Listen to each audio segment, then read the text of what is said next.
Studios मैं हूं अमीश देवगन और मेरे साथ आज संवाद करने के लिए, मेरे साथ आखिरकार 2023 का संयोग क्या होगा उस पर संवाद करने के लिए मेरे साथ मौजूद है, जोरदार तालियों के साथ स्वागत करिए योग गुरु बाबा रामदेव का। बाबा रामदेव जी, आपका अभिनंदन है न्यूज 18 पर। कैसे हैं आप? मैं हमेशा अच्छा रहता हूँ। 365 दिन योग और कर्मयोग करता हूँ। सुबह 4 बजे से लेकर के बच्चों तुम्हारे लिए खास 10 बजे तक मेरे वर्किंग आवर्स रहते हैं और 50 सालों से एक दिन भी छुट्टी नहीं की है। इसलिए व्यस्त रहो, मस्त रहो, स्वस्थ रहो। जी, लेकिन एक बात बताइए, ये 2022 इतना ज्यादा स्वस्थ हमारे लिए नहीं रहा। अब 2023 के लिए कहा जा रहा है वो चाइना वाला कोरोना जो है वो वापस आ रहा है, लोग डरे हुए हैं। करीब 1 महीना इंतजार करने की जरूरत है। जी, वैसे करीब 90% लोगों को, करीब 125 करोड़ हिंदुस्तानियों को कोरोना होकर के चला गया और स्वाभाविक रूप से हिंदुस्तानी लोग शक्तिशाली हैं, इसलिए लड़ पाए। कुछ लोगों ने वैक्सीनेशन की डोज भी लगवाए, कुछ ने डबल डोज, किसी ने बूस्टर डोज भी लगवाए। लेकिन अब वो बहुतों के अब 6-6 महीने बीत चुके हैं। 6 से लगभग 6 महीने में एंटीबॉडीज खत्म हो जाते हैं। आपने लगवा ली वैक्सीन की नहीं लगवाई? मुझे यही पता था, आप यही पूछने वाले हो। मेरी एंटीबॉडीज इतनी ज़बरदस्त हैं जी, और मेरी बॉडी इतनी ज़बरदस्त है, कोरोना क्या, कोरोना का बाप भी आ जाए कुछ नहीं बिगाड़ पाएगा। लेकिन एक मैं क्यों कह रहा हूँ ये बात, नेचर ने हमारे भीतर एक स्वाभाविक जन्मजात इम्यूनिटी दी हुई है और 2 तरह की इम्यूनिटी है। एक है पूरे शरीर की इम्यूनिटी, वो ऊपर से नीचे तक। अभी भी देख लो, राहुल गांधी जी तो टी शर्ट में, ये मैं बिना शर्ट के ही हूँ। जी। और फुल बॉडी इम्यूनिटी होती है हमारी, जी। जो गिलोय से, दूध, हल्दी, शिलाजीत आदि से अच्छी चीज़ों से पैदा होती है। घी खाओ, दूध पियो, नेचुरल चीज़ें खाओ, खुश रहो, प्रसन्न रहो और जो है रात को जल्दी सो जाओ, सुबह जल्दी उठ जाओ। सुबह उठो, एक बार थोड़ा भागो दौड़ो और देखो बच्चों, बैठे बैठे एक बार फूंक मारो, कपाल भाती, बड़ा जबरदस्त है ये। देखो, लीवर की अलग इम्यूनिटी है। किसी की हो सकता है पूरा शरीर अच्छा हो, लीवर बेकार हो। किसी ने दारू पी के लीवर खराब कर लिए। अभी तो मैंने सुना न्यू ईयर पर 4-4 गुना स्टॉक लगा रखे लोगों ने। इस्लाम में तो दारू पीना हराम है। पता नहीं ये कौन से मजहब के हैं लोग जो दारू पीते हैं। इस्लाम में हराम दारू पीना, ये जामिया के बच्चे हैं ना। इस्लाम में दारू पीना हराम, गीता में दारू पीना हराम, वेद दर्शन उपनिषदों में, गुरु ग्रंथ साहब में दारू पी रहा है। और हिंदुस्तान के लोग तो मैंने सुना है लगभग 99% धार्मिक ही होते हैं। तो कौन से अवतार उतर के आ गए दारू पीने वाले, उससे लीवर खराब हो गई। लीवर की इम्यूनिटी खराब है ना, तो हम लिवोग्रीट और लिवामृत और बहुत सी चीज़ें बताते हैं। अनार खाओ, सेव खाओ, व्हीट ग्रास, एलोवेरा लो। लेकिन सबसे बढ़िया है, फ्री का है ना अमीश भाई। देखो ये बच्चा, देखो ऐसे। आप तो सलमान खान को भी कंपटीशन दे रहे हो इस समय, बाबा रामदेव। सलमान खान, अरे आप किससे तुलना कर रहे हो? ये स्वामी रामदेव है। एक्टर फैक्टर्स का फैक्टर अलग होता है, उनकी एक अलग दुनिया है। ये रियलिस्टिक वर्ल्ड है। देखो, ये तो कपालभाति बताया बच्चों मैंने। अगला है, बताओ कहाँ सलमान खान यहाँ पे? सबके बस की बात नहीं। और ये ना हो तो कुछ तो सोच रहे हैं कि हमारा पेट का क्या होगा। पेट होना चाहिए पाताल लोक में और ऊर्जा होनी चाहिए आकाश लोक में, और ये होता है फिर अनुलोम विलोम से। देखो ये सीखने जैसी चीज है। This is not a laughter show. आओ बच्चों, ये अंदर की बात है। अब आजकल लोग, गर्मी कहाँ से आएगी? स्वेटर से 5-5 कपड़े पहन रखे हैं और फिर भी क्यों? ये करो। तो बाबा एक सवाल आपसे बनता है। अभी आपने राहुल गांधी का जिक्र किया, राहुल गांधी टी शर्ट में घूम रहा है। आप तो आपने तो टी शर्ट भी नहीं डाली हुई। ये ये किस चीज की गर्मी है? अंदर की गर्मी है? सवाल तो यही है।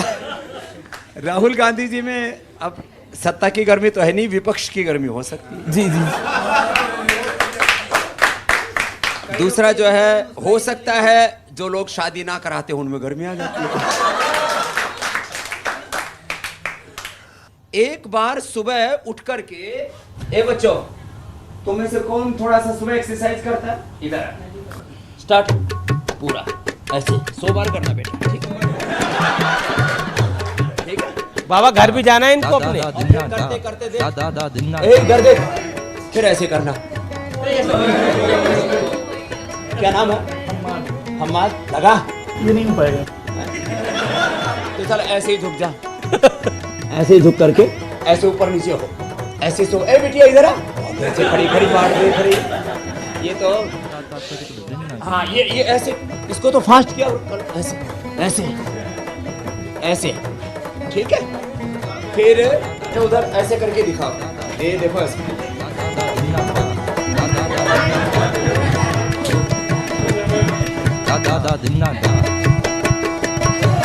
चलो ऐसे आओ, इधर लेटो, इधर ऐसे, और फास्ट करो। 1 2 3 4 5 6 7।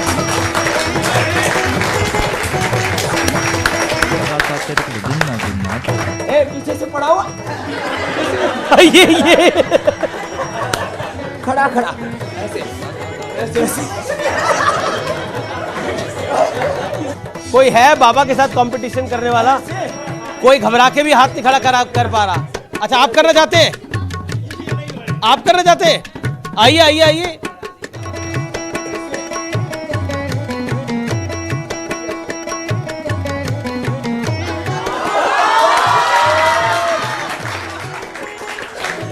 ये गाँव है। आप तो बाबा से compete करने की बात कर रहे थे। बाबा बाबा बाबा बाबा, आपने, वो तो आपसे compete करने की बात कर रहे थे। वो तो बेचारे, वो तो लड़का जो घबरा गया देखकर। देखो बच्चों, ज्यादा ना कर सको बेटे, खाली 3 ही चीज कर लो। अब तो हल्का लग रहा है ना? फिर ये और ये, इतना करने से मेरे भाई लोगों की इम्यूनिटी अच्छी रहेगी, बीपी नहीं बढ़ेगा, शुगर नहीं बढ़ेगी, वेट नहीं बढ़ेगा, एनर्जी लेवल हाई रहेगा, सर्दी गर्मी नहीं लगेगी, कोरोना नहीं लगेगा, कोई बीमारी नहीं लगेगी, नींद अच्छी आएगी। और ये जो बच्चे मोबाइल में सिर गाढ़े रहते हैं, फेसबुक में इतने घुस जाते हैं, इनका फेस ही खराब हो जाता है। तो सुन लो बच्चों, बाकी सब करते करते योग कभी मत छोड़ना। 100 साल तक तुम युवा रहोगे, कोई बीमारी पास नहीं फटकेगी। ये एलोपैथिक के डॉक्टर से आपका झगड़ा है या आप एलोपैथिक मेडिसिन पे भरोसा नहीं करते? मामला क्या है? दरअसल पिछले 50 सालों में एलोपैथी वालों के सामने कोई खड़ा नहीं हुआ जवाब देने के लिए साइंटिफिक एविडेंस के साथ। मेरे पास रियल वर्ल्ड एविडेंस है, मेरे पास clinical control trial based evidence है। हमने 500 से ज़्यादा रिसर्च पेपर पब्लिश किए, 500 से ज़्यादा। अब इनको सबको ये लगता है, ये कहते रहते थे ये ऑल्टरनेटिव है, वैकल्पिक, हम हैं मेन। तो बहुत से जिनको मैंने, जब मुझे इन्होंने बहुत ठोका जी, तब मैंने भी कहा तुम ड्रग माफिया हो, तुम मेडिकल माफिया हो, तुम कर क्या रहे हो? अब मैं कह रहा हूं सारे एलोपैथी के डॉक्टर के ड्रग माफिया हैं। सारे नहीं, मैं तो कहते डॉक्टर तो उसमें बीच में आते ही नहीं। दरअसल एक पूरी इंडस्ट्री है, इंडस्ट्री, पूरी जो इंडस्ट्री है। मैं आपको बिल्कुल 1 मिनट की बात बता जी। जब बच्चों तुम्हें भी जानने योग्य बात है, युवा हो आप, देश का दुनिया का भविष्य हो, बीपी हो जाता है तो ये बीपी को ठीक नहीं करते। बीपी होता है स्ट्रेस बढ़ने से, बीपी होता है हार्ट के प्रॉब्लम से, बीपी होता है कोलेस्ट्रॉल बढ़ने से, वेट बढ़ने से, एसिडिटी बढ़ने से, गैस पेट खराब होने से, नींद पूरी ना आने से, झगड़ा होने से। अब ये उस चीज़ को तो ठीक करते नहीं। तो बीपी को कंट्रोल करने के लिए कुछ कैल्शियम ब्लॉकर्स, कुछ बीटा ब्लॉकर्स देते हैं, तो बीपी होता हुआ महसूस नहीं होता। तो ये बीपी ठीक करना थोड़ी है, तो धोखा हुआ अपने साथ। ऐसी शुगर ठीक करने के लिए पेनक्रियाज को थोड़ी ठीक करते हैं, बॉडी के रिसेप्टर्स को थोड़ी ठीक करते हैं। ये अंदर का विध्वंस है, एक तो रोगी आदमी होता है तो अंदर की चीजें बाधित होती है, ऊपर से दवा खा लेता है। तो मैं कहता हूं 99% ये कोशिश करो कि तुम बीमार ना हो। स्वामी रामदेव आपके सामने हैं भाई, बचपन के 5-6 साल छोड़ दीजिए। वैसे गूगल तो मेरी 55 साल उम्र बताता है, 2-2.5 साल कम कर लो तो भी तो है उम्र है कितनी वैसे? तो मैं कह रहा हूं 50 उम्र है कितनी वैसे? मैंने कहा ना शुरू के 5-7 साल छोड़ दो जी। बाकी मैं लगभग 50 सालों से योग कर रहा हूं और एक बार भी एलोपैथी का दवा का प्रयोग नहीं करता, और ना मुझे कभी सर्दी जुकाम बुखार उल्टी दस्त कफ कोल्ड कोरोना और कोरोना की कुणबा की तो बात छोड़ो। मेरा ऊपर का बीपी 110, नीचे का 70, मेरा कोलेस्ट्रोल एकदम कंट्रोल, मेरा शुगर 70 के आसपास रहता है। 5-6 घंटा आनंद से सोता हूँ और 18 घंटा थकता हूँ। मेरा हीमोग्लोबिन 17.5 रहता है। इसको कहते हैं योग आयुर्वेद। एक डॉक्टर साहब हैं जो कभी भी हैं, वो अपनी बात को रखना चाहते हैं। बाबा जी, मैं ऑर्थोपेडिक सर्जन हूँ, तो जैसे अमीर जी का क्वेश्चन था कि क्या झगड़ा है, तो पहली बात तो ये बोल दूं कि आयुर्वेद और योग, आपने योग को इस देश में क्या पूरी दुनिया में फैलाया है, इसके लिए मैं आपको पूरे अपने समाज की तरफ से आपको बधाई का पात्र हैं, और मैं चाहता हूँ कि बधाई आप तक पहुँचे तालियों के स्वागत से। लेकिन जो आपने कहा बाबा, ये मैं अमीर जी के शो पे भी ये बोला था मैं, कि एक चीज़ मैं एलोपैथिक के माध्यम से मैं बता सकता हूं कि जैसे एक कटरैक्ट है बीमारी, कटरैक्ट को मैं, हो सकता है कि एडिटिंग भी हो जाए, लेकिन कटरैक्ट की बीमारी अगर कोई भी आयुर्वेद या कोई भी होम्योपैथ या कोई भी पैथी बिना सर्जरी के ठीक कर दे बाबा, मैं आपके साथ आपके शरण में आने के लिए तैयार बैठा हूं। ये मैं चैलेंज, मैं तो आपको साथ ही लेके चलूंगा जी। कटरैक्ट मैं दो तीन और एक बीमारी एक ऐसी है जिसको बोलते हैं डायबिटिक, अगर नेफ्रोपैथी हो गई, डायबिटिक नेफ्रोपैथी हो गई, डायबिटिक नेफ्रोपैथी को कोई भी योग, कोई और पैथी, अगर नेफ्रोपैथी नेक्स्ट जी ये दो रोग। और अगर आपने एक मैंने आपका एक इंटरव्यू देखा था, उसमें आपने कहा था कि कोई भी ट्यूमर योग या आयुर्वेद से मैं ठीक कर सकता हूं। विथ ड्यू रिस्पेक्ट, एक ऑर्थोपेडिक्स का एक भी ट्यूमर जो कि बिनाइन है, जो कि मेटास्टेटिक्स नहीं होता, जो कि पूरे शरीर में नहीं फैलता, उसको ठीक ही किया जा सकता है। मेटास्टेटिक बोन डिजीज अगर कोई हो बाबा, मैं पूरे रिस्पेक्ट के साथ कह रहा हूं, और आप वो डिजीज चूज कर लीजिए। मैं आपके साथ आपके ट्रेनिंग सेंटर में आता हूं, नमीर जी आप भी इसका वो कर लीजिएगा, वो ठीक हो जाए। मैं वो ट्रीटमेंट अपने पेशेंट को कभी ये कुछ सुना भी लीजिए। हाँ, सुनाता हूं। ये तो डॉक्टर कभी भी है। चलो मैं जोरदार ताली बजा दो। कभी को बाबा जी आपके साथ मंच शेयर किया, कभी को ताली देने से और मोदी को गाली देने से बड़ा फायदा होता है। कि नए साल में प्रतिदिन हमको योग को ही अपनाना है। क्या बात है? कि नए साल में हमको प्रतिदिन योग को ही अपनाना है, और रामदेव के साथ मिलकर हमको ध्यान लगाना है। मैं आपका बहुत बड़ा फैन हूं योग के माध्यम में। कि सांस खींचना, सांस छोड़ना और पेट को खूब हिलाना है। कि सांस खींचना, सांस छोड़ना, पेट को खूब हिलाना है, और टांग को ऊपर शीश धरा पर शीर्षासन अपनाना है। टांग को ऊपर शीश धरा पर शीर्षासन अपनाना है। लेकिन एक कष्ट अमीर जी ये भी है, एक दवा आई कोरोनिल। सुना अरे कोरोनिल आप लोग साथ दीजिए कि कोरोनिल बाबा जी की कोरोनिल बाबा नील। अरे निकली थी टिप टॉप पर बिक्री हो गई नील। कोरोनिल बाबा जी की कोरोनिल। ये तो बहुत अच्छा हो गया। जब कोरोना ही खत्म हो गया तो कोरोनिल तो नील होनी ही चाहिए। आगे मंत्र है अभी। जी। अब बाबा जवाब दीजिए। आपका बात का उत्तर देता हूँ। देखो क्या नाम है डॉक्टर अरुण पांडे। पहले तो भाई अरुण पांडे जैसे सात्विक डॉक्टर के लिए ताली बजाओ। कि डॉक्टर ऐसा होना चाहिए जो एलोपैथी की प्रैक्टिस तो करे, लेकिन महर्षि चरक, सुश्रुत, धन्वंतरी, वाघभट्टो और अपनी परंपराओं के प्रति गौरव रखने वाला होना चाहिए। बेटा है क्या, देखो आप तो मेरे लिए ऐसे भी बालक समान हो। मैं एक वैसे बात कह रहा हूँ आपको, अभी तक मॉडर्न मेडिकल साइंस में जो स्टैब्लिश्ड ट्रुथ है ना, उसमें यह है कि डायबिटीज़ के पेशेंट नॉन डायबिटिक नहीं होते। मेरे पास 1000 से ज़्यादा पेशेंट का डेटा है, और टाइप 1 डायबिटीज़ जो 100-150 इंसुलिन दे रहे थे, उनको मैंने 5.5 पर HbA1c ले आया हूँ, और मिठाई खाने के बाद उनकी शुगर नहीं बढ़ रही है। ऐसे पेशेंट्स के पूरा डेटा है, रियल वर्ल्ड एविडेंस और क्लिनिकल कंट्रोल ट्रायल किया वो अलग है। आपने बताया डायबिटिक न्यूरोपैथी, नेफ्रोपैथी, रेटिनोपैथी सारी। मैंने लोगों का, एक तो अभी का नया आर्मी का लड़का 18 उसका क्रिएटिनिन था, 18 अब हो गया 2, और मेरे पास 1000 से ज़्यादा पेशेंट का डेटा है जिनका क्रेटिनिन 8, 10, 12 था।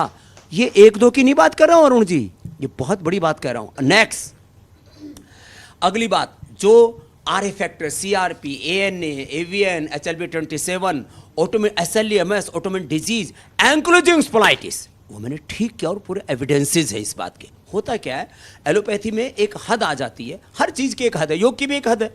अब मैं कहूँ कि अब जो है किसी को सर्जरी करने की जरूरत है या लाइफ सेविंग ड्रग्स की जरूरत है, मैं तो कहता हूँ ना इसमें दो में अपनाओ ना एलोपैथी को, कोई दिक्कत नहीं है। हर चीज़ की एक मर्यादा है। लेकिन आयुर्वेद में हमने वो किया। अब आर फैक्टर, CRP नेगेटिव होता है, ANA, AVN ये नेगेटिव होता है, किया है ना हमने। 90% तक जितना फेफड़ा खराब हो गया था उनको, जहाँ तक आपने कोरोनिल की बात की, कोरोनिल जो है इसमें क्या है, गिलोय है, इसमें गिलोय है, इसमें अश्वगंधा और तुलसी है। इसको कोई भी खाएगा तो ये प्रिवेंशन भी है, ये उस बीमारी का कंट्रोल भी है और हमने क्योर भी किया। उसके पूरे डेटा 25 से ज़्यादा रिसर्च पेपर हमने कोरोनिल के ऊपर प्रकाशित किए। ये बेचने की बात नहीं है, कोई दवाई की बात। लेकिन चलिए अब थोड़ा कोरोना से बाहर निकलकर पॉलिटिक्स की, राजनीति की बात करते हैं। राहुल गांधी एक भारत जोड़ो यात्रा कर रहे हैं और उस भारत जोड़ो यात्रा में राहुल गांधी को लगता है कि देश में बड़ी नफरत है। आपको क्या लगता है? जी, कितने प्यार से बच्चे बैठे हुए हैं, यहाँ तो लग नहीं रहा हिंदू मुसलमान कोई हो रहा है। जैसा न्यूज 18 के स्टूडियो में हिंदू मुसलमान में एकता और प्रेम है, यही भाईचारा पूरे हिंदुस्तान में। बहुत बढ़िया। ये नफरत, पर ये नफरत ये कुछ पॉलिटिशियंस को नजर आती है और वो उस दीवार को और खड़ा करना चाहते हैं। मैं कहता हूं, अच्छा बच्चों तुम तो अभी जवान हो, सबका ब्लड एक जैसा है कि नहीं है? सबके बोन, सबके liver, kidney, heart, brain, the system of body and the mechanism of our mind, the thought process, everywhere equal, the body everywhere equal, the mind everywhere equal, the soul is everywhere equal. तो कहाँ difference हो गया? तो ये हिंदू मुसलमान कहीं नहीं है, ये मामला कुछ पॉलिटिशियंस इसलिए अपना अपना पोलराइजेशन करना चाहते हैं। और मैं चाहता हूं कि इस पोलराइजेशन में देश के लोगों को दूर खड़े होकर के इनके मजे लेने चाहिए। किसी भी तरह से देश में कोई नफरत नहीं है। अच्छा, पर एक सवाल खड़ा ये होता है कि राहुल गांधी बार बार कह रहे हैं कि मैं नफरत को खत्म कर रहा हूं और प्यार की दुकान खोल रहा हूं। अब एक सवाल ये खड़ा होता है कि सलमान खुर्शीद है, वो कांग्रेस के बड़े नेता हैं और वो उन्होंने राहुल गांधी को बोल दिया कि ये तो मर्यादा पुरुषोत्तम राम है, और क्योंकि मर्यादा पुरुषोत्तम राम की खड़ाओं लेकर भरत चले थे, ऐसे ही हम कांग्रेसी उत्तर प्रदेश में उनकी खड़ाओं लेके चलेंगे। तो राहुल गांधी का कंपैरिजन प्रभु राम से हो गए। जी जी जी, ऐसे ये पहन जी हाँ, बिल्कुल बिल्कुल बिल्कुल, चल ही नहीं पाए। जिसने खड़ाओ देखी नहीं है व्यूअर्स, देख लीजिए, ये होती है खड़ाओ। तो जहां तक बात है, देखो कभी भी किसी को ये नहीं कहना चाहिए मैं तो रामदेव हूं। मैं नहीं कहता कि मैं राम हूं, मैं कहता हूं मैं राम का अनुगामी हूं, मैं राम का वंशज हूं। मैं तो एक बात और कहता हूं, हम सबके पूर्वज एक हैं। हम मजहब अलग हो सकते हैं, पूर्वज अलग नहीं हो सकते। अब इस तरह की बातें ना, ये कुछ समझ में नहीं आती। हाँ, रेस्पेक्ट सबको करना चाहिए। जैसे मोदी जी का पूरी बीजेपी रेस्पेक्ट करती है, ऐसे पूरी कांग्रेस को राहुल गांधी जी का रेस्पेक्ट करना चाहिए। और जैसे राहुल गांधी जी पूरे हिंदुस्तान में निकले ना, यदि पूरी कांग्रेस ऐसे ही पूरे हिंदुस्तान में निकल जाए तो कांग्रेस जो है आत्मघात से बच सकती है। आत्मघात। एक क्या राहुल गांधी में अगर सलमान खुर्शीद को राम दिख रहा है, बाबा रामदेव को क्या दिख रहा है? नहीं, अच्छी बात है उनको राम दिखे। मैं तो कहता हूं सिया राम मैं सब जग जानी, करूं प्रणाम जोड़ी जुग पानी। हम तो सभी में सिया राम देखते हैं, हम सभी में खुदा अल्लाह देखते हैं, उसका नूर देखते हैं। हम सब में एक ऑलमाइटी गॉड को देखते हैं। ओ वासुदेव सर्वम ईशावास्यमिदं सर्वम। हम तो सब में, आप में भी राम देखते हैं और रामदेव में भी राम है। सब में एक ही राम है, एक ही कृष्ण है, एक ही शिव है। नाम अलग अलग, क्योंकि भगवान के अनंत गुण कर्म स्वभाव है ना, तो ये नाम भेद है, तत्व का भेद नहीं। एक सवाल ये, क्योंकि अब रामलला का मंदिर तो बन ही रहा है, लेकिन कांग्रेस अब कहती है, राहुल गांधी अब कहते हैं कि मैं जय सिया राम बोलता हूं और बीजेपी वाले जय श्री राम बोलते हैं। चलो जय सिया राम, जय श्री राम। वो कह रहे जय श्री राम जो है वो नफरत का उद्घोष है। ये मतलब इतना भाषा का बोध नहीं है क्या? थोड़ा आप ही जो है राहुल गांधी जी के लिए कोई ट्विटर लगा दो। आपको लगता है मेरे लगाने से वो मान जाएंगे? मैं अगर उनका ट्विटर बन जाऊंगा तो। जय श्री राम में और जय सिया राम में कोई फर्क? क्योंकि मुद्दा हो रहा है, क्योंकि हिंदू मुसलमान हो रहा है। इस देश के अंदर बीते 2022 की अगर हम बात करें तो एक इंसिडेंट ऐसा हुआ जिसने पूरे देश को हिला दिया। वो था श्रद्धा हत्याकांड, अंकिता का मर्डर केस। श्रद्धा के तो 35 टुकड़े किए गए, झारखंड की बेटी रेबिका पहाड़न के 50 टुकड़े किए गए।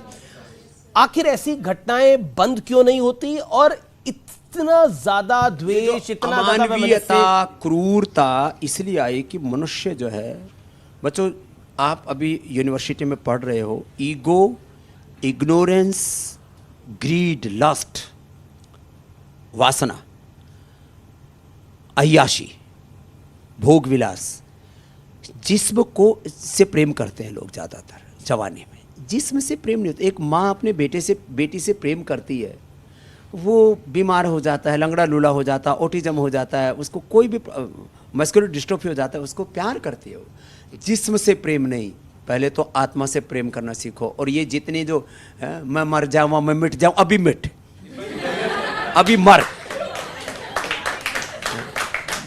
तेरे गाल ऐसे, तेरे बाल ऐसे, इनके गीत गाते हैं। एक दिन एक ने अपनी पत्नी को टोका, उसके बाल बहुत अच्छा, अगले दिन पूरा मुंडन करा के थाली में लेके आई, बोले खा ले। ये कोई बात हुई?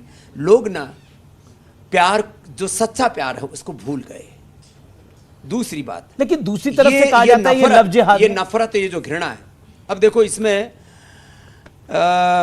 जो एग्जाम्पल्स आ रहे हैं वो बहुत गलत नैरेटिव सेट कर रहे हैं, गलत दिशा में चीज़ें जा रही हैं। इसलिए मैं सबसे कहूँगा, सब समाज के बड़े बुजुर्गों को, बच्चों ये बात मैं कुछ बड़े परिप्रेक्ष्य में कहना चाहिए, सब समाज के बड़े बुजुर्गों को अपने बच्चों को एक बात कहनी चाहिए कि बेटा ज़िंदगी में कुछ भी हो जाए, कोई भी ऐसा काम नहीं करना जिससे कि तुम अकेले ही नहीं, यदि तुम कुछ भी गलत काम करोगे तुम अकेले नहीं, तुम्हारा पूरा मजहब बदनाम होगा। इसलिए बेटा कोई गलत काम मत करना। तो ये चीज़ें बड़ों को समझानी चाहिए, घरों में माँ बाप को समझानी चाहिए, जो समाज के जिम्मेदार लोग हैं उनको समझानी चाहिए और बच्चों को भी समझनी चाहिए। तो ये जो चीज़ें हुई हैं पिछले दिनों, ये इतनी लव जिहाद का एंगल दिखता है इनमें जी। लव जिहाद वाला मामला थोड़ा सा मतलब हमको समझ में इसलिए नहीं आता, हम इस लव के चक्कर में पड़े नहीं। किसी भी समाज को कि आप शादी कर लोगे उस मजहब में तो आपको इतने पैसे मिल जाएंगे, आप किसी को मार के आ जाओगे तो हम इतने पैसे दे देंगे, आप जो है उनके यहाँ मंदिर में ये फेंक दोगे, मस्जिद में ये फेंक दोगे तो हम आपको ये इनाम दे देंगे। ये जो इस तरह की बातें होती हैं, इसके ऊपर इस देश में सख्त कानून बनना चाहिए। जो भी कोई मजहब के नाम पर नफरत फैलाए उसको ऐसा सख्त दंड देना चाहिए, उसको ऐसी सीख सिखानी चाहिए कि उसकी चीख निकल जाए, अगली बार कोई भी इस तरह का पाप करने के बारे में 100 बार सोचे। क्यों दिखा रहे आप मेरे को? अभी आप आंखें बंद कर सकते हैं, मतलब लेकिन दुनिया इसको देख रही है। इस्लाम में कोई एक भी फिल्म ऐसा ही खान बना करके दिखा दे, मैं इनके घर की नौकरी करूं।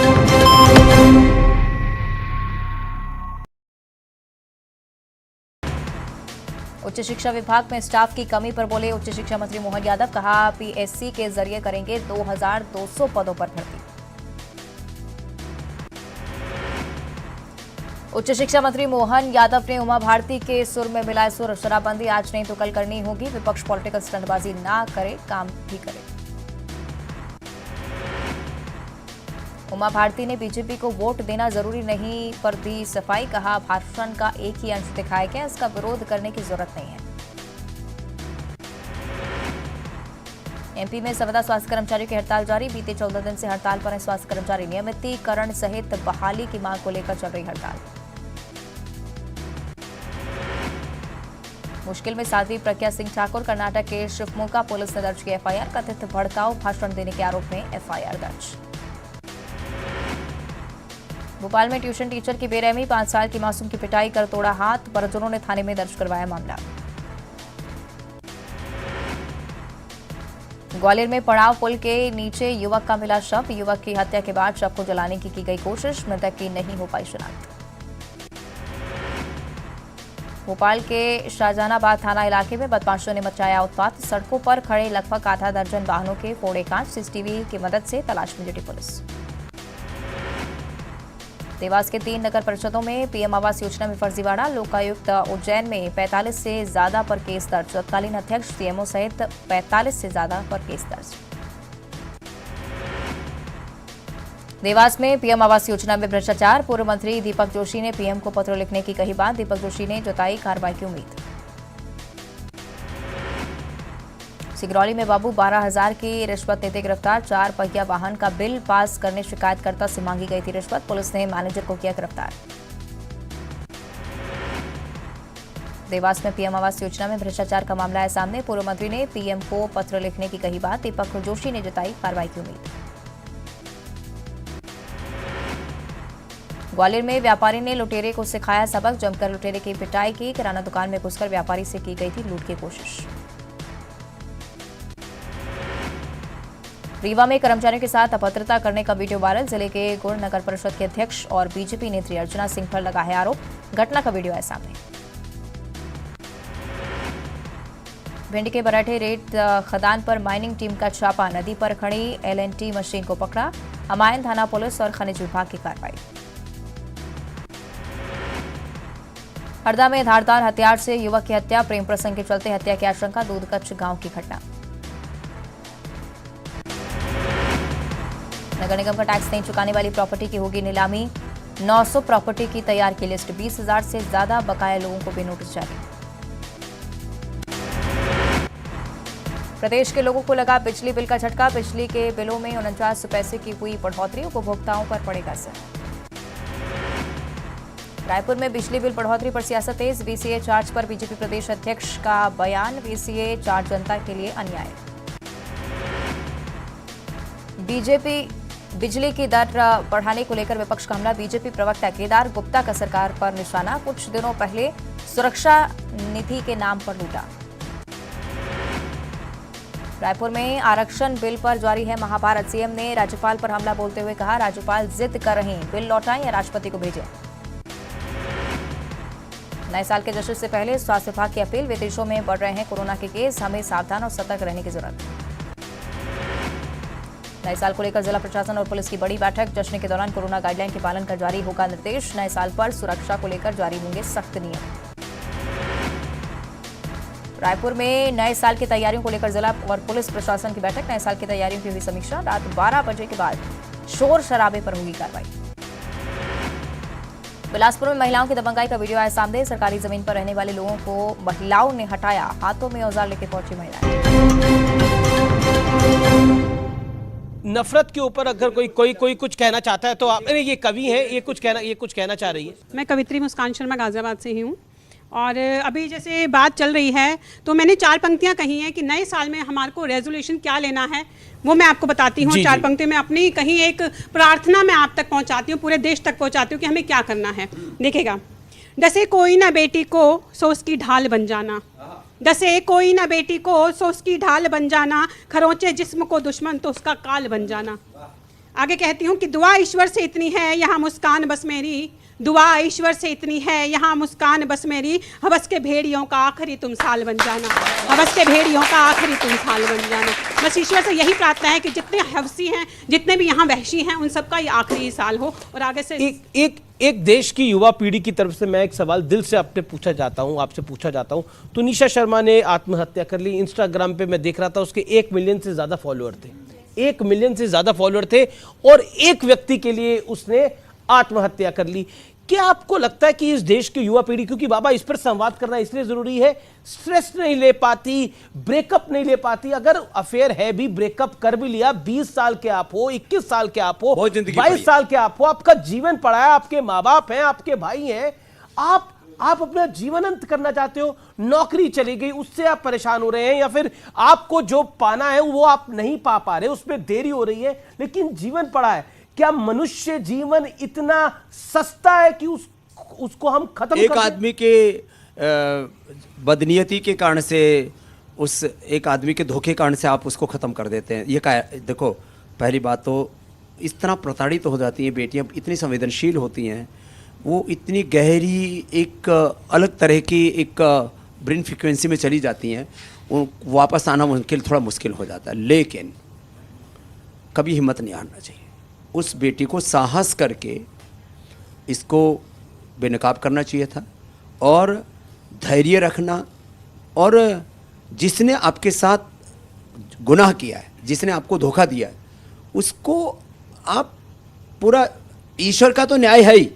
आपको भी जैसे हमारी कवित्री बहन ने कविता में कहा कि ये मुस्कान जी ने, उस मुस्कान जी ने जैसे कहा कि उनको इतना अपने भीतर शौर्य, वीरता और पराक्रम रखनी चाहिए कि जो गलत करे उसका वो खुद भी न्याय कर सके। इतनी ताकत अपने बेटियों को अपने भीतर इकट्ठी करनी पड़ेगी, बाकी न्याय व्यवस्था तो न्याय करेगी। सो एक क्योंकि ये सवाल मैं सिर्फ लड़कियों के लिए नहीं पूछ रहा, लड़कों के लिए भी पूछ रहा हूं। युवा पीढ़ी, क्या आपको लगता है कि धैर्य कम है उनके अंदर? पेशेंस तो देखो कम। पेशेंस को बढ़ाने के लिए क्या करें, उसके लिए देखो क्या करना चाहिए? एक तो गलत चीजें देखे तो पेशेंस नहीं रहना चाहिए।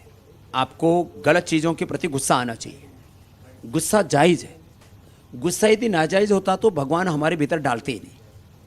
बुरी चीजों पर जिसको आक्रोश नहीं आता, क्रोध नहीं आता, जो पाप को, अन्याय को, अधर्म को जो सहते रहते हैं, वो भी पापी, अधर्मी और अन्यायकारी है। इसलिए आना चाहिए आपको। लेकिन ये ऐसा है कि आपको गुस्सा भी आना चाहिए बुरी चीजों पर, लेकिन आपको संयम भी नहीं खोना चाहिए।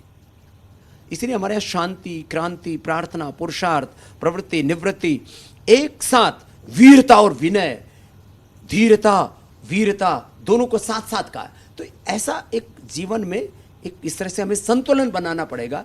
ये बड़ी महत्वपूर्ण बात है कि आपको महसूस करना है, अगर आपको गुस्सा भी आए तो आपको अपना स्वयं का नुकसान नहीं कर लेना, जिससे आपके परिवार कठिनाई में फंस जाए, आपके परिवार को नुकसान हो। वो नुकसान किसी का नहीं है, लोगों को हम दर्द देके जाते हैं। आपका है, आपके अपने स्वयं का है। इसलिए महत्वपूर्ण है कि आप अपने गुस्से पर संपूर्ण रूप से काबू करें, संयम बरते, जैसा बाबा रामदेव ने कहा है। आपने देखा होगा कि लड़की से जब लड़का मिलता है, बहुत सारे ऐसे किस्से आ रहे हैं सर, लफ्ज़ जिहाद का रूप इसको भी दिया गया है कि जब लड़की से लड़का मिलने आता है तो उसका नाम अमन रहता है, लेकिन बाद में पता चलता है वो अमन नहीं अरमान था। तो सर ये इस बहुत चीज बड़ा को आप पाप लफ्ज़ है, जिहाद ये मान रहे अपराध हैं? है, ये क्राइम है और इसकी उसको सजा मिलनी चाहिए। मैं यही कह रहा हूँ कि इस तरह के प्रावधान होने चाहिए। कभी टीवी डिबेट से बात नहीं बनेगी। इस देश के अंदर ऐसे लीगली प्रोविजन होने चाहिए। एक और मुद्दे पर आता हूं। इस देश में उसकी काफी बात हुई। रामलला का मंदिर तो बन ही रहा है, उसका जब भूमि पूजन हो रहा था तब आप गए, अब जब मंदिर बन जाएगा तब भी आप जाएंगे। काशी विश्वनाथ के मंदिर को भव्य स्वरूप दिया गया, तब आप गए। अब श्री कृष्ण जन्मभूमि और शाही ईदगाह का विवाद भी मथुरा कोर्ट में आ गया है, ज्ञानवापी का विवाद भी कोर्ट में आ गया है। कैसे देखते हैं आप? देखिए, जैसे इस्लाम के पवित्र स्थान हैं, मक्का, मदीना और भी बहुत सी पवित्र मस्जिदें हैं पूरी दुनिया में। किसी भी एक मस्जिद पर बस एक थोड़ा यरूशलेम में थोड़ा सा विवाद है, वो उसके अलग कारण है, ऐतिहासिक कारण है उसके। बाकी मक्का मदीना में कोई विवाद है, वेटिकन सिटी में कोई विवाद है, जहाँ हमारे पूरे वर्ल्ड के जो है चर्चेज हैं उनके हेड बैठते हैं। तो जब मक्का मदीना में कोई कंट्रोवर्सी नहीं है, जब जो है वेटिकन सिटी में कोई कंट्रोवर्सी नहीं है, जबकि उसको एक राष्ट्राध्यक्ष की तरह डील करते हैं, जबकि और पूरे वर्ल्ड में उनकी करेंसी है, सब कुछ चलता है।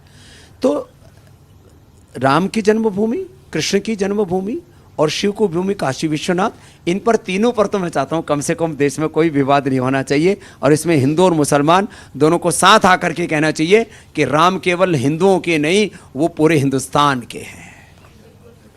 कृष्ण पूरे हिंदुस्तान के, शिव पूरे हिंदुस्तान के। ये तो ये फैक्ट है। लेकिन और इसको भी आम मुसलमान मानता है कि भाई ये तो सच्ची बात है। राम को जो है वो कोई लेकिन आपके परम मित्र हैं असउद्दीन ओवैसी, आपको बड़ा प्यार करते हैं। ओवैसी इस फैसले से, कोर्ट का जो भी फैसला आता है, चाहे वो ज्ञानवापी का हो, चाहे वो श्री कृष्ण जन्मभूमि और शाही ईदगाह का फैसला हो, उसमें बेहद नाराज है। वो कहते हैं गलत है कोर्ट, कैसे फैसला दे सकती है? देखो, एक तो थैंक यू ओवैसी जी, वो मोदी जी को जिताने में बड़ी भूमिका निभाते हैं। वो मतलब हिंदुओं को पोलराइज कर देते हैं। और ये जो लोग बोलते हैं ना, मैं तो कभी कभी टीवी शो देखता हूँ, आपका भी देखता हूँ, बहुत ठोकते हो आप भी बहुत ज़ोर से। तो जो है ओवैसी जी वो हिंदुओं को संगठित करते हैं और उनको मुसलमानों का नेता बनने में लग जाएंगे कम से कम 25 साल, तब जा कर के हो सकता है वो 5-10 सीट ला पाएँ। तो मुसलमानों को बड़ा नुकसान कर रहे हैं, इसलिए मुसलमानों को ओवैसी को छोड़ देना चाहिए यदि अपना हित चाहते हैं। जी, कुछ सवाल भी है, काफी लोग सवाल पूछना चाहते हैं, माइक दीजिए सबको। हाँ। मेरा नाम जिस्तान चिश्ती है और मेरा सवाल सर आपसे भी है, और एक बहन वहाँ पे जो बोल रही थी कि अमन बन के जाते हैं और अरमान निकलते हैं। तो सर जैसे कि एक ये बुल्ली बाई और सुल्ली डील्स आया था और स्क्रीनशॉट इसके वायरल हुए थे कि एक टारगेट किया जा रहा था एक समुदाय की लड़कियों को, तो इसको आप किस नज़र में देखते हैं? इसको आप लव जिहाद देखते हैं या नहीं देखते हैं आप इसको? देखो, किसी भी तरह से अपनी पहचान छिपा के, अपना कुल खानदान छिपा के, पहले साधु लोग अपना कुल खानदान घर परिवार नहीं बताते थे, बोले हम तो वैराग्य के रास्ते पर चल पड़े।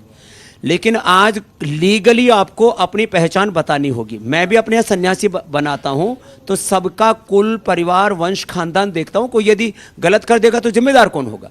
इसलिए किसी को भी अपनी पहचान छुपाना ये बहुत बड़ा क्राइम होना चाहिए, और जो ऐसे पहचान छिपाते हैं किसी भी मजहब के हों उनको सख्त से सख्त सजा मिलनी चाहिए। ये तो इसमें तो किसी भी तरह का कोई कंफ्यूजन नहीं होना चाहिए। एक बाबा रामदेव, आप तो कई सारे कार्यक्रमों में जाते हो, आप तो टेलीविजन इंडस्ट्री के भी बड़े बड़े प्रोग्राम में जाते हो, गानों को लेकर बड़ी पॉलिटिक्स शुरू हो गई है। अभी पठान फिल्म का एक गाना आया, उसको लेकर एक बड़ा विवाद शुरू हो गया। शाहरुख खान की फिल्म आ रही है पठान, उसको लेकर एक बड़ा विवाद शुरू हो गया कि उसमें भगवा रंग का अपमान हुआ है। क्या कहना चाहते हैं आप? वो तस्वीर मैं दिखा भी देता हूँ यहाँ पर। हमको तो देखने का भी मन नहीं कर रहा है, इतनी मामला गड़बड़ है, क्योंकि भाई हम बाबा लोग लंगोट पहने तो समझ में आता है जी। ये बेटियों को भी मतलब कैसे कैसे क्या क्या कर देते हैं। जी जी जी।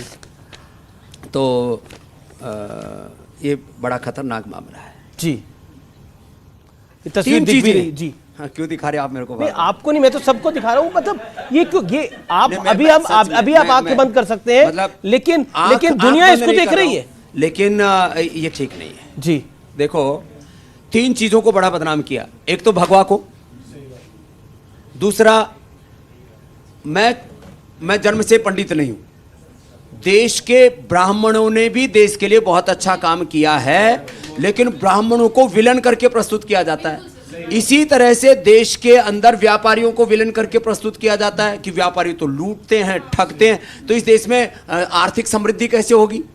तो जो है, मैं एक ये बात कहना चाहता हूं, ये भगवे को, सनातन को, ब्राह्मणों को और व्यापारियों को, जो अरे भाई हर समाज में गंदे लोग होते हैं, आप किसी एक व्यक्ति को टारगेट कीजिए ना, और ये पूरा नैरेटिव सेट करते हैं सो कॉल्ड कम्युनिस्ट और एक इंटेलेक्चुअल टेररिस्ट है इस देश के अंदर। ये बौद्धिक आतंकवादी, मजहबी आतंकवादी, राजनीतिक आतंकवादी और माफ करना कुछ मेडिकल में भी है, सब जगह मेडिकल टेररिज्म वाले, ये रिलीजियस टेररिज्म वाले। एक ही बात बोलना चाहता हूँ, पठान मूवी जो बना रहे हैं ना, ये पहली बात तो हिंदुस्तान में पठान मूवी चलानी नहीं चाहिए। पठान दिखानी अफगानिस्तान पाकिस्तान में दिखाओ, हिंदुस्तान में पठान नहीं चलनी चाहिए गुरुजी। क्यों? अब देखा था आपने अभी थोड़े दिन पहले पठानों ने क्या हालत की थी अफगानिस्तान की। बिल्कुल वही सोच है, दिखाने के बाद क्या होगा। अब जो चित्र देख रहे थे हम, क्या होने वाला। फीफा वर्ल्ड कप चल रहा था अभी थोड़े दिन पहले, वही दीपिका पादुकोण पूरी ड्रेस यहाँ तक की पहन के गई हुई थी। इसमें क्या दिखा रहे कि हिंदुस्तान का कल्चर बिल्कुल ख़राब हो चुका है, कि हमारी मुस्लिम कंट्री का वहाँ पे कल्चर हमारा ये है कि हमारा जो प्रशासन है वो बिल्कुल टाइट है। अजय, सारे खानों के लिए तो बात बहुत जोरदार कही जी। पूरे खानों के लिए एक शिक्षा है कि पूरे इस्लाम में सऊदी अरबिया से लेकर के ईरान इराक से लेकर के शिया सुन्नियों से लेकर के तुर्की से लेकर के इस्लाम में कोई एक भी फिल्म ऐसा ही खान बना करके दिखा दे, मैं इनके घर की नौकरी करूंगा। लेकिन लेकिन लेकिन लेकिन बना के दिखा दे कोई। लेकिन फिर ये आता है कि भारत तो टॉलरेंट है, हिंदू धर्म तो टॉलरेंट है, मतलब भगवा रंग तो टॉलरेंट है। मैं ये क्या कह रहा हूं भाई, आप आधुनिकता के साथ में पूरी दुनिया में सारी दुनिया का विनाश हुआ है नग्नता और अश्लीलता के कारण से। नशा और नग्नता, पूरी दुनिया में बड़े बड़े साम्राज्य ढह गए इससे। एक सवाल मैं इस पर जरूर पूछा चाहता हूं, बॉलीवुड की तो दुकान सी बंद हो गई है 2022 के अंदर। आप देखो, अगर कोई 4-5 फिल्में अगर चली हैं जिसके अंदर साउथ की ज्यादा पिक्चर है, RRR चली है साउथ की, कंतारा चली है साउथ की, कश्मीर फाइल चली है, कश्मीर फाइल चली, कार्तिक के 2 चली है। बताओ, ये फिल्म इंडस्ट्री बंद हो जाएगी तो हिंदुस्तान में प्रलय आ जाएगी। सही बात गुरुजी।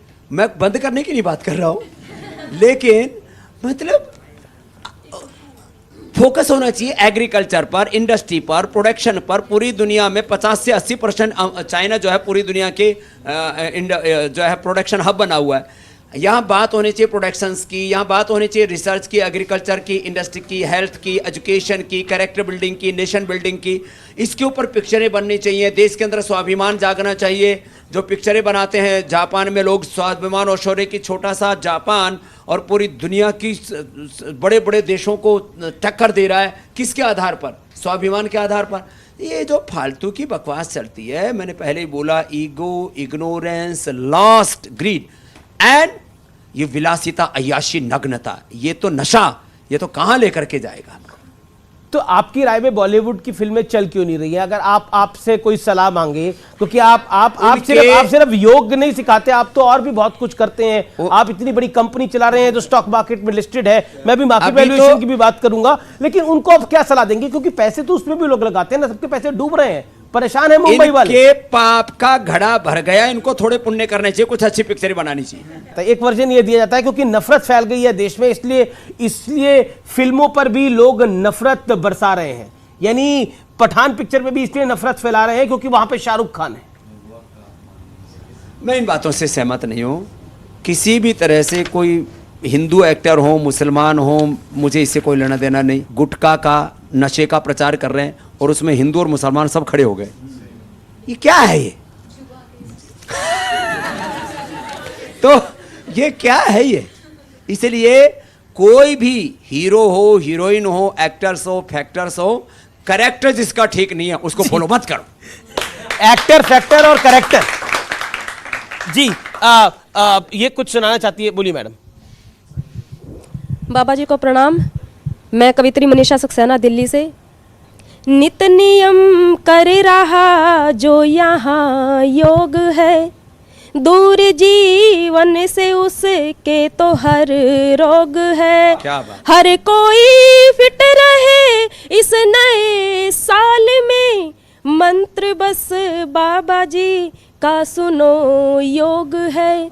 और बाबा जी, मैं ये पूछना चाहती हूँ, क्या योग से जिस तरह तन पर काबू पाया जा सकता है, क्या मन पर काबू पाया जा सकता है, ताकि देश में ये हिंसाएं हो रही हैं ये कहीं ना कहीं रुके? देखो, एक बात बताता हूँ बच्चों, ये सोच सकता है तुमको आज मेरी बात थोड़ा सा ना समझ में आए, लेकिन मेरी बात को आजमा लेना।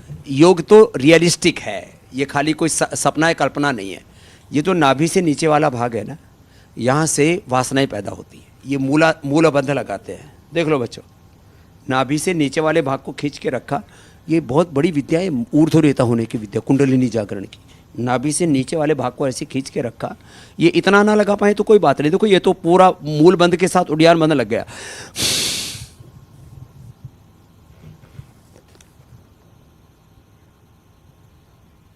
ये तो नहीं लग पाएगा सबसे, लेकिन नाभि के नीचे वाले भाग को जिसने 1-2 मिनट भी ये प्रयोग कर लिया ना, उसका मन कभी भी वासनाओं में भटकेगा नहीं। ये आपको एक गुप्त विद्या का मैंने रहस्य बता दिया है। और भाई, जिनका वासनाओं में मन भटक रहा है, भगवान जल्दी उनका मोक्ष कर दे। भारतीय सेना ने चाइना के सैनिकों को खूब जबरदस्त तरीके से पीटा है, लेकिन सबूत गैंग फिर एक्टिव है। उनको सबूत चाहिए। ओवैसी से लेकर राहुल गांधी तक कहते हैं कि भारतीय सेना पिट गई है। देखो, ये सारे हिंदुस्तान ने भी वीडियो देखा है, आपने भी देखा है, और ये तो रियल एविडेंस है। भारतीय सेना ने अच्छे से पीटा है चीनीज को। हम नहीं चाहते कि हम किसी को मारपीट करें, लेकिन हम किसी को छेड़ेंगे नहीं, लेकिन हमको कोई छेड़ेगा तो उसको छोड़ेंगे नहीं।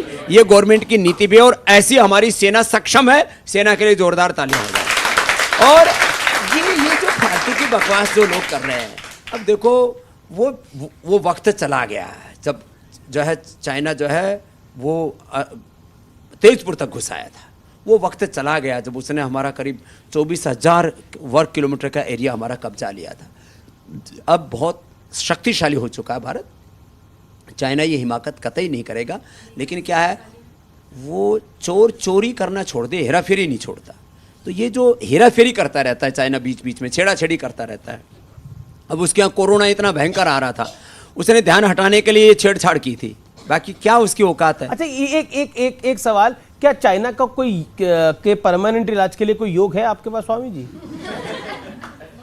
शी जिनपिंग का जल्दी मोक्ष हो जाएगा। मैं आपको सच बोल रहा हूँ, शी जिनपिंग ज़्यादा ठहरने वाला नहीं है। जितने भी पूरी दुनिया में तानाशाह हुए, उनका अंत 10 साल में लगभग हो जाता है, तो बहुत अंत करीब है।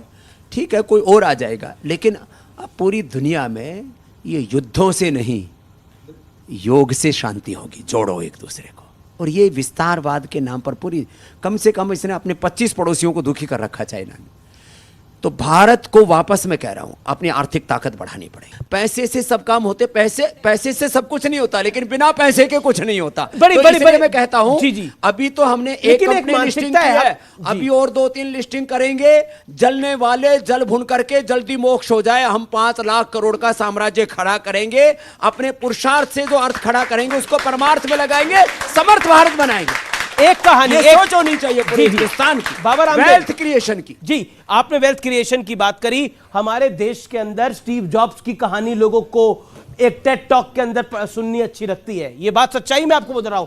हमारे देश के अंदर मार्क जुकरबर्ग की कहानी आपको सुननी अच्छी लगती है। बाबा रामदेव आज के युग के अंदर हैं, आज के युग के अंदर यहां खड़े हुए हैं, अपनी मेहनत करके कहां से निकले और कहां तक पहुंचे, उनकी कहानी कोई नहीं बताता। बात यह है कि हम अपने बिजनेसमैन को तो देते हैं गाली और बाहर वाले के लिए बजाते हैं ताली। क्यों? ये आपने बहुत अच्छी बात कही, और ये रेस्पेक्ट देना होगा हमें वेल्थ क्रिएशन को। मैं तो कहता हूं सारे काम छोड़ करके ना 10-1 साल वेल्थ क्रिएशन पर ध्यान दो। सब लोग जहां पर भी हैं, एग्रीकल्चर में, इंडस्ट्री में, मैन्युफैक्चरिंग में, आईटी में, जिस भी आप काम में, आप सबके पास कोई ना कोई हुनर है। पढ़े लिखों के पास, अनपढ़ों के पास, कम पढ़े लिखों के पास, ज़्यादा पढ़े लिखों के पास, हर के पास एक नॉलेज है, स्किल है, इनोवेशन है, इन्वेंशन है। उसको वेल्थ क्रिएशन में लगाओ। मैंने अपनी शक्ति को वेल्थ क्रिएशन में लगाया, और मैंने कहा मैंने पुरुषार्थ से जो अर्जित अर्थ किया उसको परमार्थ और समर्थ भारत में बनाने में लगाया। क्या दिक्कत है भाई? और मैं तो कहता हूँ किसी को लाख पेट में दर्द हो, स्वामी रामदेव अपना काम करेगा और भारत को परम वैभवशाली बनाएगा। ऐसे सब लोगों को सोचना चाहिए, और कोई करे या ना करे।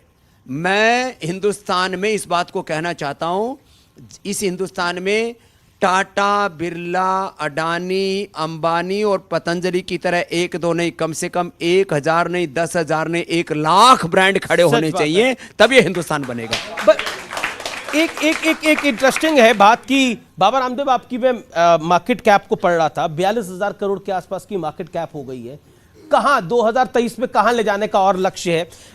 दूसरी बड़ी बात, क्या आपको लगता है जो लोग आपको टारगेट करते हैं, जो लोग और आपके विरोधी, इसमें सिर्फ आपके प्रतिद्वंदी जो बाजार के प्रतिद्वंदी है, मार्केट के प्रतिद्वंदी को अलावा पॉलिटिकल भी बहुत है, रिलीजियस भी बहुत है, उनको आप क्या कहना चाहते हैं? दरअसल क्या है, 42,000 का आंकड़ा सुनेंगे तो गश खा के गिर जाएंगे। दरअसल क्या है, मैं जो है अखाड़े का पहलवान हूं जी, तो मैंने मोर्चा खोल दिया एक साथ कईयों के साथ, पंगे ले रखे घने, हरियाणा की भाषा में घने पंगे क्या ले रखे हैं।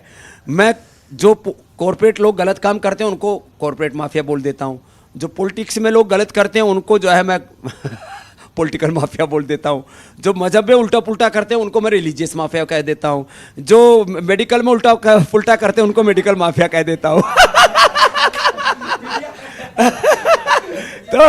तो जो बौद्धिक दृष्टि से इस देश को दिशा भ्रमित करने की कोशिश करते हैं उनको मैं इंटेलेक्चुअल माफिया कह देता हूं।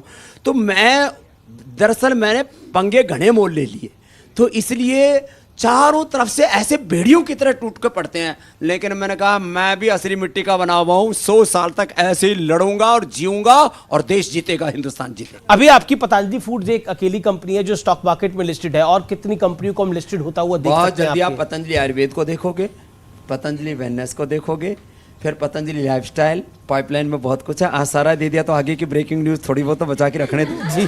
और मैं इसलिए इन बातों को कहना चाहता हूँ कि देखो, हिंदुस्तान में वेल्थ क्रिएशन के लिए पढ़ाया जाना चाहिए। और आपने ठीक कहा, हिंदुस्तान के जो सक्सेस लोग हैं बिजनेस में, पॉलिटिक्स में, सोशल फील्ड में, सब में, और मीडिया में, क्यों नहीं, उनके सक्सेस स्टोरी। अमित देवगन क्या थे, एक अकिंचन से आज इतनी ऊंचाई पर आप पहुंच गए हो, क्यों? अपना पुरुषार्थ करके। मेरा अगला सवाल आपसे है, क्योंकि आपने बोला मैंने घड़े पंगे ले रखे हैं, तो एक पंगा आपका महाराष्ट्र में हो गया था, आप थाने में गए थे कार्यक्रम में, वहां पर एक आपने बयान दिया जिसको लेकर देखो मैं अभी उस बयान को देखो मैं बताता हूं। मतलब मैं कहा भाई कोई मेरी तरह से, ये मेरी वर्ड है, आप अभी भी सुन सकते हो, तो यूट्यूब पर मैंने वीडियो हटाया नहीं, मेरी तरह से कोई कम कपड़े भी पहनती है, बहन सलवार में रहती है, सूट में रहती है, साड़ी में रहती है, वस्त्र से नहीं शील और चरित्र से माँ बहन की शोभा होती है। अब उसमें से मेरी तरह से कम कपड़े पहनती है तो भी बहन अच्छी लगती है। अब इसको एक वाक्य को काटे और बोलो स्वामी रामदेव ने माँ बहन बेटियों का अनादर कर दिया। तो मैं क्या कह रहा हूं, कुछ लोगों को स्वामी रामदेव को किसी भी तरह से टारगेट ही नहीं करना। वो तो सुबह उठते ही देखते हैं, अरे फिर स्वामी रामदेव तो प्रकट हो गया 5 बजे टीवी पे, यो बाबा कब मरेगा। मैंने कहा सब ने गाड़ के फिर मरेगा।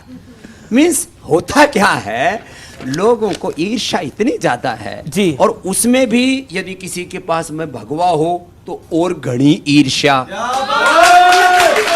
फिर उस भगवे वाले के पास में यदि पीसा हो जाए, गांव की भाषा बोल रहा हूं, हरियाणा की, पीसा हो जाए तो और ईर्ष्या। तो ये ठीक नहीं है। एक और ईर्ष्या नहीं होनी चाहिए। एक मैंने आपको बड़ा पुराना बयान निकाला है, 2013 वाला, दिसंबर 2013 वाला। कहां क्या खोद के लाए हो आप? समलैंगिकता के ऊपर आपने बयान दिया कि कोई मां नहीं चाहती उसका बेटा किसी लफंगे को बहू बनाकर घर में ले आए। अब ये क्या कहने की आवश्यकता? बताओ, एक छोरी एक दूसरी छोरी नहीं ले रही है कि मेरी ये बहू है। अरे बेबे, अकल का टोटा पड़ गया। अब प्यार तो किसी से भी हो सकता है। अरे प्यार करने का मतलब प्यार करना होता है। एक प्यार करने का मतलब ब्याह करना थोड़ी होता है। प्यार करो ना, ये ब्याह होता है। छोरी ने ब्याह खिला रही, छोरा ने ब्याह खिला, दूसरे लफंगे ना बावड़ा क्या हो रखा है कुछ। अब ये मेरा नाम चक्षु है, बागपत से हूँ और मेरा क्वेश्चन ये है कि आपने बोला था ना कि मतलब भारत की आर्थिक स्थिति, तो बाबा आर्थिक स्थिति कैसे होगी जब हम इंडिया के खुद लोग का माइंडसेट ये हो गया कि जो लोग हैं वो बाहर विदेश में पढ़ने जाएंगे तो लोग अच्छा से पढ़ के आएंगे। इंडिया को अप्रिशिएट नहीं करते हैं वो खुद से कि इंडिया में पढ़ेंगे तो लोग ज़्यादा अच्छे से पढ़ेंगे। जब इंडिया के पेरेंट्स ही खुद बोल देंगे कि तुम बाहर जाओ, विदेशों में जाओ, खुश होते हैं और बल्कि पेरेंट्स भी कि हमारा बच्चा भाई बाहर पढ़ने जा रहा है। जब खुद लोग ही हम इंडिया के अप्रिशिएट नहीं करेंगे इंडिया की इकोनॉमी को, तो वो और लोग अपनी चीजों पर जरूर गौरव करना चाहिए। ठीक का बेटा, आपने देखो बोलते हैं गांव का लड़का पढ़ लिख जाएगा तो शहर में जाएगा, और शहर का बच्चा थोड़ा समर्थ हो जाएगा तो विदेश में जाएगा, और जो है फिर विदेश में जाएगा तो फिर वापस नहीं आएगा। तो मैं एक बात आपसे कह रहा हूं बेटा, मैं तो गुरुकुल में पढ़ा हुआ हूं, संस्कृत पढ़ करके और हिंदी पढ़ करके इन अंग्रेजी वालों को जबरदस्त ठोक रहा हूं। सब अपने ऊपर गौरव करना सीखो। बाबा जी को प्रणाम। और अभी मैं यहाँ पढ़ रही हूँ कि किसका संयोग, तो मैं आपसे, क्योंकि हालांकि मैं आपके बहुत ज़बरदस्त फ़ैन हूँ और मेरे घर में उत्पाद मिलते हैं पतंजलि के, लेकिन मैं आपसे कुछ पूछना चाहती हूँ। जरूर पूछो। कि बाबा मेरे कुछ ऐसा कर दो ये संयोग और करोड़ों कमाई हो और होता रहे योग। लेकिन क्योंकि मैं आपकी जबरदस्त फैन हूँ और आज आपके दर्शन, इसलिए मैंने 4 बजे से लेकर के आज तक एक दिन भी योग छोड़ा नहीं है 50 साल में। उसी के लिए मैं आपको कहना चाहूंगी कि मेरे घर में प्रोडक्ट मिलते हैं, लेकिन उसके लिए मैं आपके लिए भी कुछ कहना चाहूंगी, आपकी मेहनत को भी, कि सुबह शाम जो योग करते, सुबह शाम जो योग है करते, जीवन उसने पाया है, बदन गठीला होठों पर मुस्कान वही तो लाया है, काली हो या गोरी हो अब चिंता की कोई बात नहीं, काली हो या गोरी हो अब चिंता की कोई बात नहीं, पतंजलि की क्रीम लगाकर ताज मिस इंडिया का पाया है। बहुत शुक्रिया जी मिस्टर जी। चलिए अब आखिरी दौर है, मैं कुछ तस्वीरें दिखाना चाहता हूं बाबा, आखिरी दौर है, तस्वीर दिखाना चाहते हैं। पहली तस्वीर देखते हैं किसकी आती है। और राहुल जी क्या कहना चाहते हैं, बहुत बड़ी यात्रा इन्होंने निकाली है। देखो पुरुषार्थ बहुत किया है, गाड़ी भी आपकी लंबी हो रही है। हाँ, ऐसे सारे लोगों को पुरुषार्थ करना चाहिए। और मोदी जी की तरह, क्या ट्रिमिंग बोलते हैं मोदी है? हाँ, वो भी करवा लेनी चाहिए तो और सुथरे लगेंगे। तो और यात्रा के दौरान ना करवाए कोई बात नहीं, यात्रा जब पूरी हो जाएगी तो छुट्टी चल रही है अभी तो यात्रा, फिर इस दौरान करवा ले, फिर बढ़ जाएगी। तो घर की खेती है। अगली तस्वीर देखते हैं किसकी आती है। हाँ, क्या कहना चाहते हैं? अनुलोम विलोम करवाओ, नहीं तो हाई ब्लड प्रेशर होकर के ब्रेन हेमरेज हो जाएगा। और इसके अंदर सबसे पहले राहुल जी को ओवैसी की क्लास लेनी चाहिए, बहुत नफरत फैलाता है ये भी। जी चलिए, अब अगला वीडियो आ रहा है आपकी गाड़ी चलाते हुए। तो गाड़ी चलाना पसंद है आपको? अब मेरे को तो देसी गाड़ी चलाता हूँ बच्चे, महिंद्रा की है। हाँ, और मैं विदेशी गाड़ी प्रयोग नहीं करता हूँ, लेकिन मेरे को ये सच है कि वो भी 150 की स्पीड पे गाड़ी चलाना बहुत अच्छा लगता है। चालान कट जाएगा, नितिन अरे गडकरी जहाँ छोड़ेंगे नहीं। जहाँ अलाउ है वहाँ, ऐसे सड़क में थोड़ी चलाऊंगा। किसी ने चढ़ा दिया था वो। देखो मैं तो कहता हूँ स्पीड भी होनी चाहिए जीवन में, कंफर्ट भी होना चाहिए, कन्वीनियंस भी होना चाहिए, लाइफ में जॉय भी होना चाहिए, एडवेंचर भी होना चाहिए, लेकिन इन सब के लिए 1-2% स्थान होना चाहिए। 98-99% अपने आप को और देश को बनाने में ध्यान देना चाहिए। बहुत बहुत महत्वपूर्ण बात आपने कही। बहुत बहुत शुक्रिया बाबा रामदेव आपका। आपने इतना लंबा संवाद किया, हर सवाल पर जवाब दिया न्यूज़ 18 के साथ। आपका बहुत बहुत शुक्रिया। नमस्कार, धन्यवाद बाबा रामदेव आपका। Thank you. बोलो भारत माता की।